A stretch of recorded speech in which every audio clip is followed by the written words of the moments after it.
Hello viewers, cuisines of India ചാനലിലേക്ക് എല്ലാ കൂട്ടുകാർക്കും സ്വാഗതം.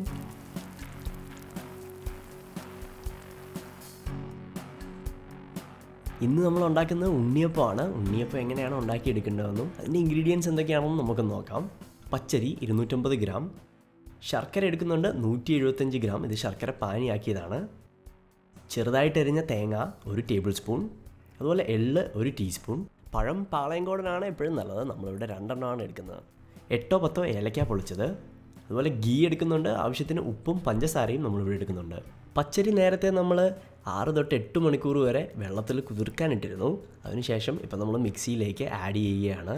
ഇത് വെള്ളമെല്ലാം പോയതിന് ശേഷമാണ് നമ്മൾ മിക്സിയിലേക്ക് ആഡ് ചെയ്ത് കൊടുക്കുന്നത്.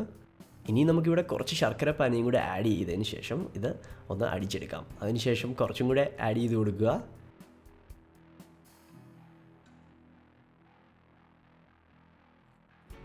ഇതിൻ്റെ കൺസിസ്റ്റൻസി വരുന്നത് ആ പുട്ടിൻ്റെയൊക്കെ പൊടിയുടെ തരങ്ങിൻ്റെ ആ ഒരു കൺസിസ്റ്റൻസിയിലാണ് കിട്ടേണ്ടത്. ഏകദേശം ഇഡലി മാവൊക്കെ ആട്ടിയെടുക്കുന്ന രീതിയിൽ വേണം ഇത് നമ്മൾ ആട്ടിയെടുക്കാനായിട്ട്.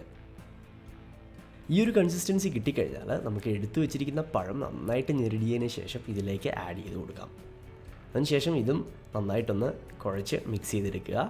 ഇത് മിക്സിയിലാണെങ്കിലും നമുക്ക് മിക്സ് ചെയ്തെടുക്കാവുന്നതാണ്. ഇനി നമുക്ക് ഉണ്ണിയപ്പം വറുത്തെടുക്കുന്നതിന് മുമ്പ് ഒരു 8-10 മണിക്കൂർ ഇത് അടച്ച് മാറ്റി വെക്കാവുന്നതാണ്. ഏകദേശം 8-10 മണിക്കൂർ കഴിഞ്ഞാൽ ഇവിടെ നമുക്ക് പാൻ ചൂടാൻ വെക്കാം. പാനിലേക്ക് നമുക്ക് ഗീ ആഡ് ചെയ്ത് കൊടുക്കാം. അത് ചൂടായി വരുമ്പം നമുക്ക് എടുത്തു വെച്ചിരിക്കുന്ന തേങ്ങാക്കൊത്ത് ആഡ് ചെയ്ത് നന്നായിട്ടൊന്ന് വറുത്തെടുക്കുക. കളറൊക്കെ ഒന്ന് മാറി വരുമ്പോഴത്തേക്കിന് നമുക്കിവിടെ എള്ളും കൂടെ ആഡ് ചെയ്ത് കൊടുക്കാം. അതിനുശേഷം ഇത് രണ്ടും കൂടെ നന്നായിട്ടൊന്ന് ഇളക്കിയെടുക്കുക. ഇനി നമുക്കിതെടുത്ത് ആറി വരാനായിട്ട് മാറ്റി വെക്കാവുന്നതാണ്.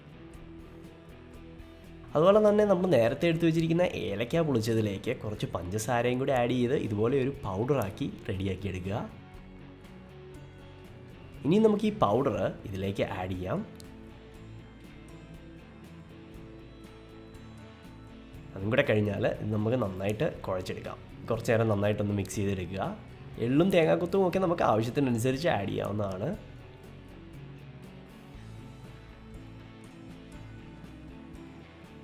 അതുപോലെ തന്നെ ഇവിടെ മധുരം ബാലൻസ് ചെയ്യാനായിട്ട് കുറച്ച് ഉപ്പ് ആഡ് ചെയ്ത് കൊടുക്കുന്നുണ്ട്.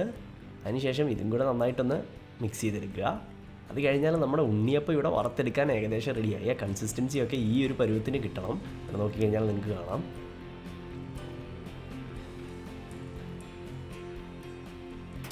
ഇനി നമുക്ക് ഈ പാൻ ചൂടാൻ വെക്കാം. അതിനുശേഷം എണ്ണ ഒഴിച്ച് കൊടുക്കുക. ഇനി ഇവിടെ നമുക്ക് ഉണ്ണിയപ്പം ഉണ്ടാക്കാനായിട്ട് ഒഴിച്ച് കൊടുക്കാവുന്നതാണ്. നല്ല ചൂടായി വരുമ്പം ഇതുപോലെ ഒഴിച്ച് കൊടുക്കുക. പിന്നെ ഇടയ്ക്കൊന്നും മറിച്ചിടുക. തീയൊക്കെ അഡ്ജസ്റ്റ് ചെയ്ത് വെച്ച് വേണം നമ്മളിത് ചെയ്യാനായിട്ട്. അത് കഴിഞ്ഞാൽ നമ്മുടെ ഉണ്ണിയപ്പം ഇവിടെ റെഡിയായി കഴിഞ്ഞു. ഈ പെട്ടെന്നുള്ള അടിപൊളി റെസിപ്പി നിങ്ങൾക്കെല്ലാം ഇഷ്ടപ്പെട്ടു എന്ന് പ്രതീക്ഷിക്കുന്നു.